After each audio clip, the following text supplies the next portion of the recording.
Mathematics class 8 domain 1 numbers and operations सब domain 3 square roots and cube roots. आज हम करने जा रहे हैं exercise 1.11 question number 3। Question number 3 is given, find the cubes of the following. दर्ज झैल का मकाब मालूम करें। जो नीचे 3 पार्ट्स दिए हुए हैं इनका हमने मकाब मालूम करना है। क्वेश्चन नंबर सॉल्व करने से पहले इसकी स्टेटमेंट एक दफ़ा से दोबारा रीड कर लेते हैं। Find the cube roots of the following. दर्ज झैल का जज़रुल मकाब मालूम करें। क्यूब रूट्स यानी कि जज़रुल मकाब। तो हमने जो गिवन पार्ट्स हैं उनका जज़रुल मकाब क्यूब रूट्स फाइंड करने हैं। फर्स्ट पार्ट हमें गिवन है, फर्स्ट पार्ट हमें गिवन है 27/216, 27/216। अब इसका हमने क्यूब रूट फाइंड करना है तो हम यहाँ पे लिखेंगे 27/216 और इसका क्यूब रूट खुद से लगाएंगे क्योंकि उसने क्वेश्चन में मेंशन कर दिया है। ये क्यूब रूट हो गया। अब हम क्या करेंगे, 27 का क्यूब रूट अलग से फाइंड करेंगे और ओवर 216 यानी कि 216 का क्यूब रूट जज़रुल मकाब अलग से फाइंड करेंगे। तो हमारे पास बेहतरीन तरीका है, 27 है, इसकी प्राइम फैक्टराइजेशन कर लेंगे। 27 की यहाँ पे आपको प्राइम फैक्टराइजेशन करके दिखाता हूँ, यानी कि मुफरिद तजज़ी के तरीके से हम इसका क्यूब रूट फाइंड करने जा रहे हैं। 27 देखते ही पता चल जाता है कि ये 3 पर डिवाइड होता है, तो हम इसे 3 पर डिवाइड करेंगे। 3 9s दा 27, 3 9 27। इसके बाद अगेन 3 पर डिवाइड होता है, 3 3s दा 9, 3 3 9। इसके बाद अगेन 3 पर डिवाइड होगा, 3 1s दा 3। जब लास्ट में 1 आ जाएगा तो हमारी प्राइम फैक्टराइजेशन यानी कि मुफरिद तजज़ी कंप्लीट हो गई। हमारे पास 3 टाइम्स 3 आया है, 3 मरतबा 3 मल्टीप्लाई होगा, 3 ज़रब 3 ज़रब 3। और इसके ऊपर आप देखें कि क्यूब रूट लगेगा ओवर। अब ये 216 इसकी भी हम प्राइम फैक्टराइजेशन यानी कि मुफरिद तजज़ी करेंगे। तो 216 की मुफरिद तजज़ी करने के लिए हम सबसे पहले देखेंगे कि किस नंबर पर ये डिवाइड होता है। मुझे इजी ये लगता है कि एंड में इसके इवन नंबर मौजूद है तो ये 2 पर इजीली डिवाइड हो जाएगा। तो हम इसे 2 से ही स्टार्ट कर लेते हैं। 2 से स्टार्ट किए, 2 1s दा 2, 2 एकम 2 हो गए। इसके बाद 1 आता है तो 1 2 पर डिवाइड नहीं होता, छोटा नंबर है, इसलिए हम इसकी जगह पे 0 लगा देंगे कि ये डिवाइड नहीं हुआ। अब 1 के साथ नेक्स्ट डिजिट ऐड करेंगे तो 16 हो जाएगा। 2 8 10 16, 2 8 16 हो जाएंगे। अगेन अब 2 पर डिवाइड होता है क्योंकि इसके लास्ट में इवन नंबर 8 मौजूद है, तो 2 पर डिवाइड करेंगे। 2 5s दा 10, 2 5 10 और ये 8 है तो 2 4s दा 8, 2 4 8। इसके बाद अगेन ये 2 पर डिवाइड होगा क्योंकि एंड में 4 है, इवन नंबर है। जिसके एंड में इवन नंबर हो यानी कि 0 2 4 6 एंड 8, इन नंबर में से कोई हो तो वो 2 पर डिवाइड हो जाते हैं। ये भी डिवाइड हो जाएगा, 2 पर किया। यहाँ 5 है तो 2 3s दा 6, इससे ज्यादा हो जाएगा। हम 2 2s दा 4 यानी कि 2 दूनी 4 करेंगे। अब 4 करने से यहाँ पे 5 में से 4 माइनस किया तो 1 जो है ना इसका रिमाइंडर बचा, 1 इसमें से बाकी आया तो इसके साथ 4 मिला दिया। अब ये बन गया 14 14। तो 2 7s दा 14, 2 7 14। इसके बाद अब देखें 27 जैसे कि यहाँ पर किया था 3 पर डिवाइड होता है तो हम इसको यहाँ पर 3 पर डिवाइड करेंगे। 3 9s दा 27, 3 9 27। अगेन 3 पर डिवाइड होता है, 3 3s दा 9, 3 3 9। अगेन 3 पर डिवाइड होता है, 3 1s दा 3। अब इसमें देखें 3 टाइम्स हमारे पास 2 है और 3 टाइम्स ही हमारे पास 3 मौजूद है, तो हम इसी तरह इसको लिखेंगे। ये सारे आपस में मल्टीप्लाई होंगे। अगर हम इन सबको मल्टीप्लाई करें तो हमारे पास आंसर 216 ही आएगा यानी कि 216। तो 3 टाइम्स 2 लिखेंगे, 2 multiply by 2 multiply by 2 multiply by 3 multiply by 3 multiply by 3 और इसके ऊपर क्यूब रूट जज़रुल मकाब लगाएंगे। अब नेक्स्ट स्टेप में बिल्कुल हम क्लोजिंग की तरफ जा रहे हैं। देखिए 3 जो है हमारे पास 3 टाइम्स मौजूद है, 3 3 मरतबा लिखा हुआ है तो हम 3 की पावर 3 लिख सकते हैं। पावर यही बताती है कि कोई भी नंबर कितनी मरतबा आपस में मल्टीप्लाई हो रहा है। इसके ऊपर जज़रुल मकाब यानी कि क्यूब रूट लगाएंगे। इसके बाद अब देखें ये 2 जो है ये 3 टाइम्स मौजूद है, 3 मरतबा मौजूद है, तो 2 की पावर भी 3 बन जाएगी। मल्टीप्लाई, ये मल्टीप्लाई आ गई। इसके बाद 3 है, 3 टाइम्स मल्टीप्लाई हो रहा है तो 3 की पावर भी 3 बन जाएगी। अब इसके ऊपर भी क्यूब रूट यानी कि जज़रुल मकाब लगा देंगे। अब यहाँ पर देखें कि 3 की पावर 3 और इसका जज़रुल मकाब ऊपर ओवर। अब ये दोनों का क्योंकि जज़रुल मकाब क्यूब रूट मौजूद है इसलिए हम अलग अलग इनका क्यूब रूट लिख सकते हैं 2⁻³ और इसका क्यूब रूट अलग से मल्टीप्लाई बाय 3⁻³ 3 की पावर 3 और इसका क्यूब रूट अलग से। अब हम जानते हैं कि जो है क्यूब रूट क्यूब से कट जाता है क्योंकि जो क्यूब रूट होता है वो पावर 1/3 होती है, तो जब ये 3 से मल्टीप्लाई होगा तो ये कट जाएगा। लिहाजा क्यूब रूट को हम क्यूब से काट सकते हैं, यानी कि जज़रुल मकाब को मकाब से यहाँ पे तीनों जगह पर काट देंगे। नेक्स्ट हमारे पास यहाँ ऊपर रह गया 3 ओवर। अब नीचे 2 मल्टीप्लाई बाय 3 2 ज़रब 3। अब यहाँ पे देखें 3 1 3 3 एकम 3 3 1 3 3 एकम 3, यानी कि 3 3 से कट गया, ऊपर हमारे पास 1 रह गया और 2 1 2 2 एकम 2 1/2। हमारे पास ये फर्स्ट पार्ट का आंसर आ गया है। 27/216 का हमने आंसर निकाला है 1/2। अब चलते हैं सेकंड पार्ट के सोल्यूशन की तरफ। इसमें हमें नंबर गिवन है 35,937 35,937। इसका हमने क्यूब रूट यानी कि जज़रुल मकाब मालूम करना है, तो हम इसका पहले सबसे जज़रुल मकाब लगाएंगे 35,937। ये क्यूब रूट इसका लगाने के बाद हम उसी पैटर्न से इसको सॉल्व करेंगे, यानी कि 35,937 की मुफरिद तजज़ी करेंगे, प्राइम फैक्टराइजेशन करेंगे। यहाँ पे मैं आपको प्राइम फैक्टराइजेशन करके दिखाता हूँ। 35,937। अक्सर बच्चे अब यहाँ पर कंफ्यूज हो जाते हैं कि इसको किस नंबर पे डिवाइड करें, क्योंकि इसके लास्ट में हमें इवन नंबर तो नज़र नहीं आ रहा, लिहाजा ये 2 पर तो डिवाइड हो नहीं सकता। अब किस नंबर पे डिवाइड करें? 2 के फौरी बाद आप चेक करेंगे 3 पर डिवाइड होता है या नहीं। और 3 पर डिवाइड करने का तरीक़ाकार ये है कि ये जितने भी नंबर्स दिए इनको आपस में ऐड करके देखें। अगर इसका जो सम आता है यानी कि मजमुआ जमा करने से जो हासिल होता है वो 3 पर डिवाइड हो रहा है, तो इसका मतलब है कि ये पूरा नंबर 3 पर डिवाइड हो जाएगा। तो हमारे पास यहाँ पर गिवन है 3 + 5 करके देखते हैं इनको ऐड। 3 + 5 + 9 + 3 + 7। अब 3 + 5 8 8 + 9 17 17 + 3 20 20 + 7 27। ये हमारे पास इसका सम अप आया है 27, यानी कि 27 अगर हम इसको 3 पर डिवाइड करना चाहें तो 3 पर डिवाइड हो सकता है। इसका मतलब ये हुआ कि ये पूरा नंबर 3 पर डिवाइड हो जाएगा। हम इसको 3 पर डिवाइड करने जा रहे हैं। यहाँ पर 3 लिखा, 3 1 3 3 एकम 3, इसके बाद 5 आ गया। 3 2 6 तो अब ज़्यादा होता है, लिहाजा हमें 1 से ही करना पड़ेगा। 3 1 3 3 एकम 3। अब 5 में से 3 माइनस करें तो 2 बचता है, 2 के साथ आगे 9 मिलाएंगे तो हमारे पास ये बन जाएगा 29। अब 29 अगर हम 3 का टेबल स्टार्ट करें तो 3 9 27, 3 9 27। अगर 9 से मल्टीप्लाई करें 3 को तो 3 9 27, 3 9 27 माइनस करेंगे तो हमारे पास 2 रिमाइंडर बचेगा। 2 के साथ ये वाला 3 मिला दिया तो हमारे पास ये 23 बन जाएगा।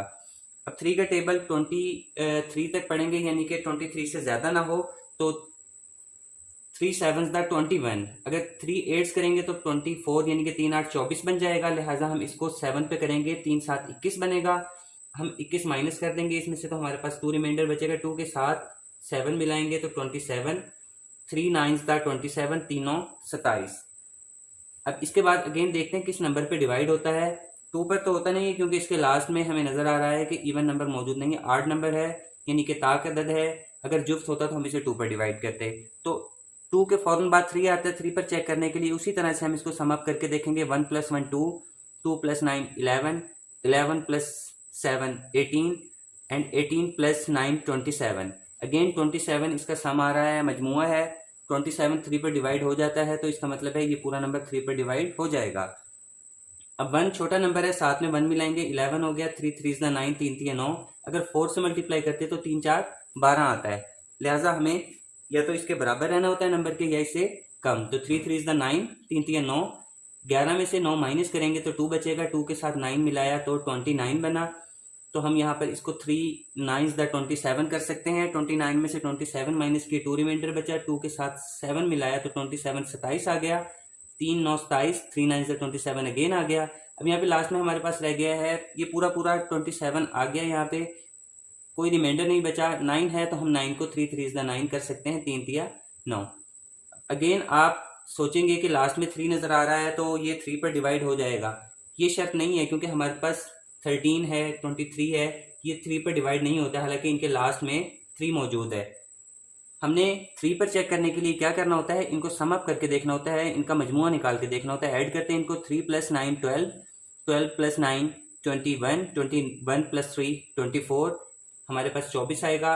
अब ये देखें 24 जो है वो 3 पर डिवाइड होता है, 3 8 द 24, 3 8 24, तो ये पूरा नंबर 3 पर डिवाइड हो जाएगा। 3 1 द 3, 3 एकम 3, फिर 9 आ गया, 3 3 द 9, 3 3 9, अगेन 9 है, 3 3 9, फिर यहाँ पे 3 है तो 1 से मल्टीप्लाई करेंगे, 3 1 द 3, यानी कि ये 3 अगर इसको 3 पे डिवाइड करें तो 1 आंसर आता है, या फिर ऐसे इनको मल्टीप्लाई करके आप निकाल सकते हैं। अब इसके बाद अगेन चेक करना है हमने कि ये किस पर डिवाइड होता है, तो 2 पर डिवाइड नहीं होता क्योंकि लास्ट में इसके इवन नंबर जुफ्त नंबर मौजूद नहीं है। अब हमें इसे 3 पर चेक करना है, तो 3 पर चेक करने के लिए उसी तरीके से इसका सम निकालेंगे, 1 + 3 4, 4 + 3 7, 7 + 1 8। अब 8 जो है वो 3 पर डिवाइड नहीं होता, इसके लिए अब हम क्या करेंगे, ये नंबर पूरा 3 पर डिवाइड नहीं हो सकता, हम जाएंगे 4 की तरफ। तो 4 के लिए शर्त होती है कि लास्ट में जो नंबर्स हैं, आखिरी 2 नंबर जो हैं, जैसे 31 लिखा हुआ है 31, ये या तो यहाँ पर 2 जीरोस मौजूद हों, या फिर कोई यहाँ पर ऐसा नंबर हो जो 4 पर डिवाइड होता हो, 12 हो सकता है, 16 हो सकता है, या 20 हो सकता है। इसी तरह यानी कि 4 पर डिवाइड होने वाले कोई नंबर मौजूद हों तब ये पूरा नंबर जो है वो 4 पर डिवाइड होता है, लेकिन यहाँ पर 31 है जो कि 4 पर डिवाइड नहीं होता। इसके बाद हम आगे चलते हैं, 5 पर इसे चेक करेंगे। 5 पर चेक करने के लिए अब अगर आप 5 का टेबल यानी कि 5 का पहाड़ा अगर माइंड में लेकर आएँ तो उसके अंदर क्या होता है, हर एक के एंड में 0 एंड 5 आता है। अब इसके एंड में 1 है, यानी कि ये 5 के टेबल में नहीं आता, 5 पर डिवाइड नहीं होगा। इसके बाद चेक करना है आपने 6 पर, तो 6 कैसे बनता है, आप जानते हैं कि 6 बनता है 2 × 3, 2 3 द 6, 2 3 6 बनता है। अब ये वाला नंबर ना तो 2 पर हुआ था ना 3 पर हुआ था, लिहाजा ये 6 पर भी नहीं होगा डिवाइड। हम इसको अब 7 पे चेक करने जा रहे हैं, तो 7 पर चेक करने के लिए आप देखें कि अगर हम 7 पर करके देखें तो आंसर आता है कंप्लीट या नहीं। 7 1 द 7, अगर हम 1 पे करेंगे तो यहाँ पे रिमाइंडर बचेगा, अगर 2 पर करेंगे तो 13, 7 2 द 14, 7 2 14, इससे 13 से ज़्यादा हो जाएगा। अब हम इसे 1 पे करेंगे तो 7 1 द 7, 13 में से 7 माइनस किए तो 5 बचेगा हमारे पास, और अगर इस 5 के साथ हम यहाँ पे ये 3 मिलाएंगे तो 53 बन जाएगा। अब 7 को अगेन मल्टीप्लाई करें 7 से, तो 7 7 द 49 हो जाएगा। 53 में से 49 माइनस करेंगे तो हमारे पास 4 रिमाइंडर आएगा। 4 के साथ लास्ट वाला 1 मिलाएं तो 41, ये 41 7 पर डिवाइड नहीं होता, लिहाजा ये नंबर 7 पर भी नहीं होता। इसके बाद हम चलेंगे 8 की तरफ। 8 पर चेक करने के लिए क्या होगा कि आप देखें कि 8 बनता कैसे है। 8 हमारे पास 2 4 द 8, 2 4 8, यानी 2 चौके 8 बनता है, ना ये 2 पर हो रहा था ना 4 पर डिवाइड हुआ था, लिहाजा 8 पर भी डिवाइड नहीं होगा ये नंबर। अब हमें आगे जाना है 9 पर। 9 पर चेक करने के लिए क्या तरीकाकार होता है कि 9 पर चेक करने से पहले हम देखते हैं उसी तरह से जैसे 3 के लिए सम अप किया था, इसी तरह इसको 9 के लिए सम अप करके देखेंगे। 1 + 3 4, 4 + 3 7, 7 + 1 8, 8 9 पर डिवाइड नहीं होता, लिहाजा ये नंबर 9 पर डिवाइड नहीं हो पाएगा। अब हम आएंगे 10 की तरफ। तो 10 का अगर आप टेबल याद करें, 10 का पहाड़ा, तो हर एक के एंड में 0 आता है। 10 के पूरे टेबल में 0 आता है, यानी कि 10 के जो मल्टीपल्स हैं उनके एंड में 0 मौजूद होना ज़रूरी है। इसके एंड में 1 मौजूद है, तो ये नंबर 10 पर डिवाइड नहीं हो सकता, पॉसिबल नहीं है। अब हम 11 की तरफ चलते हैं। 11 के लिए हम चेक करके देखते हैं। 11 1 द 11, यहाँ पे हमारे पास 13 लिखा हुआ है, अगर हम 1 से डिवाइड करके 11 निकालें, 11 1 द 11 करें तो हमारे पास रिमाइंडर 2 बचता है। 2 के साथ 3 मिलाएंगे 23 हो जाएगा। 11 को 2 से अगर मल्टीप्लाई करें तो 11 2 द 22, माइनस करेंगे तो 1 आएगा।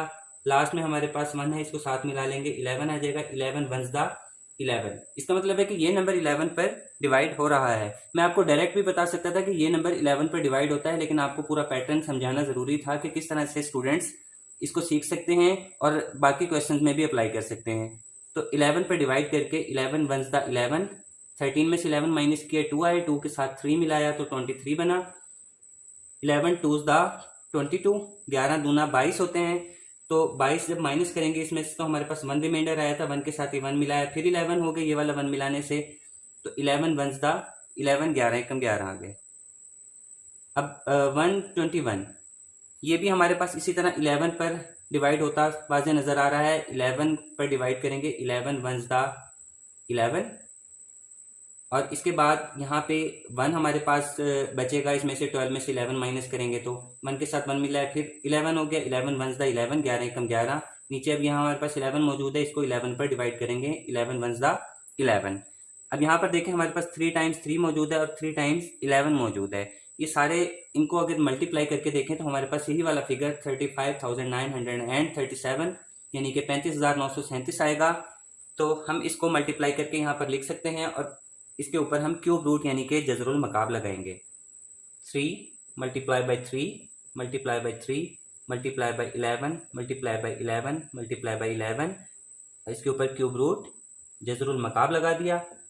अब ये देखें 3 हमारे पास 3 टाइम्स यानी कि 3 मरतबा मल्टीप्लाई हो रहा है, तो हम इसकी पावर 3 लिख सकते हैं, 3 पावर 3 मल्टीप्लाई बाय, अब 11 भी 3 टाइम्स हमारे पास मौजूद है, मल्टीप्लाई हो रहा है, तो 11 रेज टू 3 यानी कि 11 की कुव्वत 3 लिखेंगे और इसके ऊपर जज़रुल मकाब लगा देंगे। अब चूंकि ये दोनों का जज़रुल मकाब है लिहाजा हम अलग अलग इसका जज़रुल मकाब लिख सकते हैं। तो 3 की कुव्वत 3 लिखेंगे, इसके ऊपर जज़रुल मकाब मल्टीप्लाई बाय 11 रेज टू 3, 11 की कुव्वत 3 और इसका जज़रुल मकाब क्यूब रूट लगाएंगे। पिछले क्वेश्चन में भी मेंशन किया कि क्यूब रूट से क्यूब कट जाता है, यानी जज़रुल मकाब से मकाब कट जाता है, लिहाजा ये दोनों यहाँ पे कट जाएंगे। 3 यहाँ पर बचा है मल्टीप्लाई बाय 11, हमारा आंसर 11 3 इज द 33, 33 हमारा सेकंड पार्ट का आंसर आया है। अब चलते हैं क्वेश्चन नंबर 4 के थर्ड पार्ट के सोल्यूशन की तरफ। थर्ड पार्ट गिवन है 33,075 यानी कि 3,375, इसका क्यूब रूट फाइंड करना है, जज़रुल मकाब निकालना है। तो हम यहाँ पर 3,375 और इसके ऊपर क्यूब रूट लगा लेंगे। जज़रुल मकाब लिखने के बाद उसी पैटर्न से प्राइम फैक्टराइजेशन यानी कि मुफरिद तजज़ी के तरीका से हम इसका क्यूब रूट जज़रुल मकाब मालूम करेंगे। यहाँ पे आपको मैं इसकी प्राइम फैक्टराइजेशन मुफरिद तजज़ी करके दिखाता हूँ। 3,375, अब इसको डिवाइड करना है। नहायत ही आसान लग रहा है कि मुझे लास्ट में 5 नज़र आ रहा है, इसका मतलब है कि ये पूरा नंबर 5 पे डिवाइड होगा, क्योंकि 5 की टेबल के अंदर 0 एंड 5 लास्ट में हर नंबर के मौजूद होता है। इसके लास्ट में 5 है तो ये 5 पर डिवाइड होता है। मैं इसको 5 पर डिवाइड करने लगा हूँ। 5, अब देखिए यहाँ पर 3 मौजूद है, स्मॉलर नंबर है, 3 5 पर डिवाइड नहीं होता। 3 के साथ ये वाला 3 मिलाएंगे, 33 हो गया। 5 6 30, 5 6 30। अब 33 में से 30 माइनस कर देंगे, 30 माइनस करेंगे तो हमारे पास 3 आ जाएगा। 3 के साथ ये वाला 7 मिलाएंगे, 37। 5 7 दा 37, 5 7 35 आ जाएंगे, तो 35 माइनस किया 2 आए, 2 के साथ ये वाला 5 मिला है, 25। 5 5 दा 25, 5 5 25 बन जाएगा। अब अगेन लास्ट में इसके 5 नज़र आ रहा है, इसका मतलब है ये 5 पर डिवाइड होता है। अगेन 5 पर डिवाइड करेंगे, 5 ये 6 है, 5 1 दा 5, 6 में से 5 एकम 5 बनेंगे और 6 में से 5 माइनस करेंगे तो 1 बचेगा। 1 के साथ 7 मिला है, 17 हो गया। 5 3 इज द 15, 5 3 15, 17 17 में से 15 को माइनस करेंगे तो 2 रिमाइंडर आएगा। 2 के साथ 5 मिलाएंगे तो अगेन 25, यानी कि 5 5 द 25, 5 5 25। इसके बाद अगेन 5 पर डिवाइड होता है, क्योंकि इसके लास्ट में 5 मौजूद है, तो 5 पर दोबारा डिवाइड करेंगे। यहाँ पे देखें 1 स्मॉलर नंबर है, 3 साथ में इसके मिलाएंगे 13 हो जाएगा। 5 2 द 10, 5 2 10 और 13 में से 10 माइनस करेंगे तो 3 आएगा। 3 के साथ 5 मिलाया 35, 5 7 द 35, 5 7 35। अब ये 27 है, 27 को हम देखें कि 3 पर डिवाइड कर सकते हैं। अगर आपको 3 का टेबल याद है, 3 के पहाड़े के अंदर 3 9 27, 3 9 27। अगेन 3 पर डिवाइड होता है, 9 3 3 इज द 9, अगेन 3 पर डिवाइड होता है, 3 1 द 3। इसके अंदर हमारे पास 3 टाइम्स 5 मौजूद है और 3 टाइम्स 3 मौजूद है। ये आपने माइंड में रखनी है कि क्योंकि ये हमारे पास क्यूब बनाने के काम आते हैं, तो इन सबको मल्टीप्लाई करके लिखेंगे। 5 multiply by 5 multiply by 5 multiply by 3 multiply by 3 multiply by 3। इसके ऊपर क्यूब रूट लगाएंगे, जज़रुल मकाब। अब इनके पेयर्स बना देंगे, क्यूब्स बना देंगे, क्योंकि ये 3 टाइम्स मल्टीप्लाई हो रहे हैं। 3 दफ़ा मौजूद हों जो मल्टीप्लाई में, वो पावर 3 बन जाती है। 5 3 टाइम्स मल्टीप्लाई हो रहा है तो 5 रेज टू 3, 5 की कुव्वत 3 मल्टीप्लाई बाय 3 3 टाइम्स है, 3 3 मरतबा ज़रब खा रहा है तो 3 की कुव्वत भी 3 बनेगी और इसके ऊपर क्यूब रूट यानी कि जज़रुल मकाब आ जाएगा। अब इसके बाद इनका जज़रुल मकाब यानी कि क्यूब रूट अलग अलग लिखेंगे, क्योंकि दोनों का है इसलिए अलग अलग इसका हम क्यूब रूट लिख सकते हैं। 5 क्यूब का क्यूब रूट एंड अगेन फिर 3 क्यूब और इसका भी क्यूब रूट अलग से लिखेंगे। अब क्यूब रूट से क्यूब कैंसिल हो जाता है, कट जाता है। मैंने फर्स्ट पार्ट में आपको समझाया था कि किस तरह से ये कटता है। ये काटने के बाद हमारे पास अंदर रह गया 5 मल्टीप्लाई बाई 3, 5 3 इज द 15, 5 3 15। हमारे पास गिवन नंबर का 15 क्यूब रूट आंसर आया है। तो उम्मीद करता हूँ कि आपको इस क्वेश्चन की अच्छे तरीके से समझ आ गई होगी। अगर आपको हमारी वीडियो पसंद आई है तो प्लीज़ हमारे चैनल को सब्सक्राइब करें, वीडियो को लाइक करें और अपने ओपिनियंस कमेंट बॉक्स में ज़रूर दें। Thank you.